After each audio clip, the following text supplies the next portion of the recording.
Hey, what's going on, guys? I'm Chris, and this is Regular Guy Training. So I figured I'd take you guys out with me, and you know, do some AR stuff. So we're back on the AR, and I'm playing this before I show you guys the shoot footage, mostly because there's bound to be a bunch of questions that I'm gonna get, so I might as well head a bunch of those off, and I might as well talk about what's going on with this. This guy right here is Barret Rec7. We've had it for a long time now, and I feel bad because my buddy Tyler loaned this out, and he's like, "Here you go. I'll be patient with it," and it's taken me forever to review this thing. Um, post today, and this is the end of my little training session here. Another 500 rounds, and it'll be 8,000 rounds that I've been through this thing. This thing has had like one cleaning through it, and that's a nickel boron bolt. So as you can tell, it's been through some shit. But there a bunch of different ammos have been through this. This has a little bit of a story when we do the review, so there you go. Couple of things. It's kind of funny for those of you that go back and forth and have asked me various questions about what it feels like to do X and Y. I'll just go ahead and get into it. Over like the last year, I got significantly more used to just short guns in general, like carbine length gas systems on 11.5s for ARs, or I've been putting in a lot of work on the Draco C for a bit. And something else to note for both of those, my Let's Go ARs have Geisley Super Dynamic Combat in them. There's a couple, and the Draco has an ALG AKT Ultimate, right?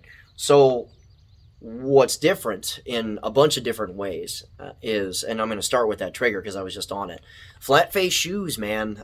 Flat face shoes will help, in my personal opinion, will just help you be much faster and consistent as far as trying to shoot tight groups.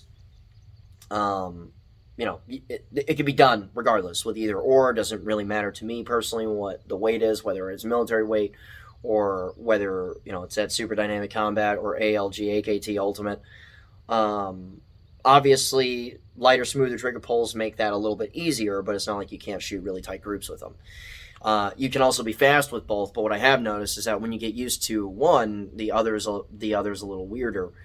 And I've noticed that going from a traditional curved shoe to a flat face shoe, you notice an instant uptick in how much faster and consistent you can be, especially when putting stuff in the upper chest box at like 10 yards, for instance. What I have noticed, though, is going backwards and going back to a curved shoe, I immediately just felt and accepted my trigger finger just diving all the way in there, so I could feel a little more secure. So I felt like I had a little more contact on the trigger shoe, so that I could just kind of move, because staying on that first pad, which is what I've been traditionally taught, and it's more or less like my reflex for a lot of different things, understanding that it doesn't really matter all that much. My default for just how I blindly go and touch triggers is to use that first pad.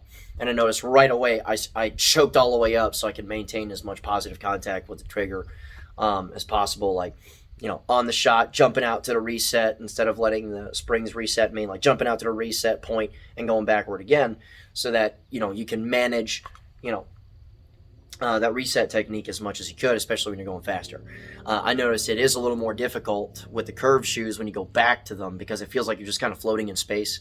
And this is a military weight trigger. So one thing I absolutely noticed is that when it feels like I'm just kind of floating in space, right, and just trying to figure it out.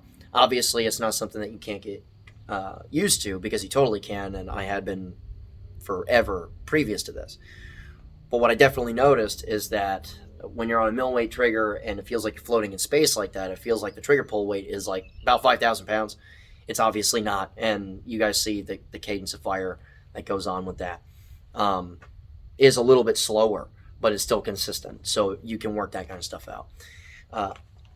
Another thing is that I hate to sound like a friggin' like one of those wieners that constantly complains about weight and stuff on a rifle and swing weight and all that crap that mostly doesn't matter.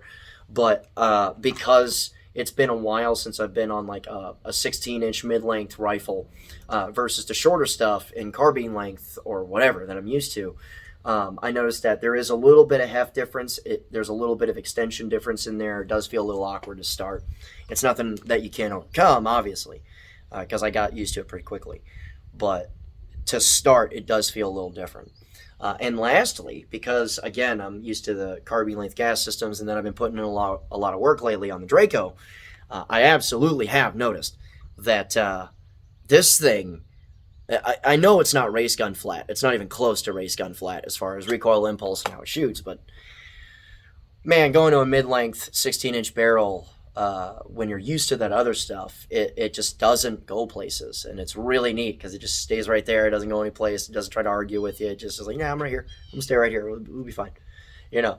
So, yeah, is what it is, really. You guys are going to hear the shot timer a bunch.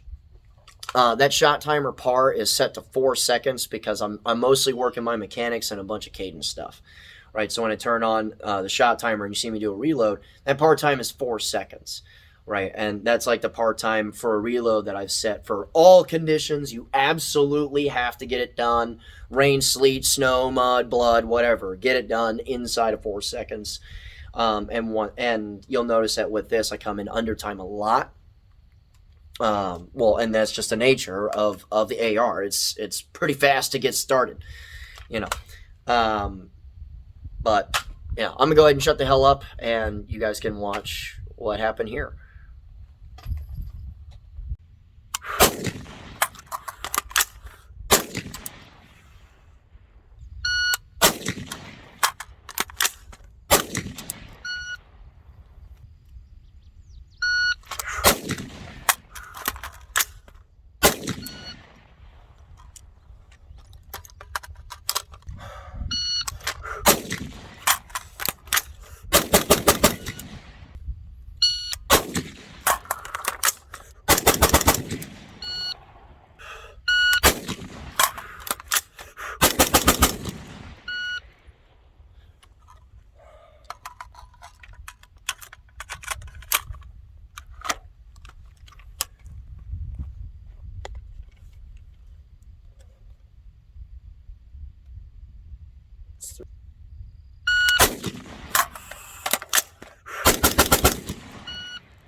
.582.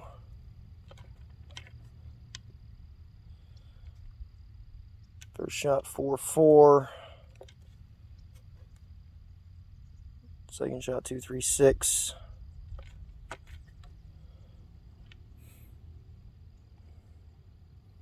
Third shot 5.25.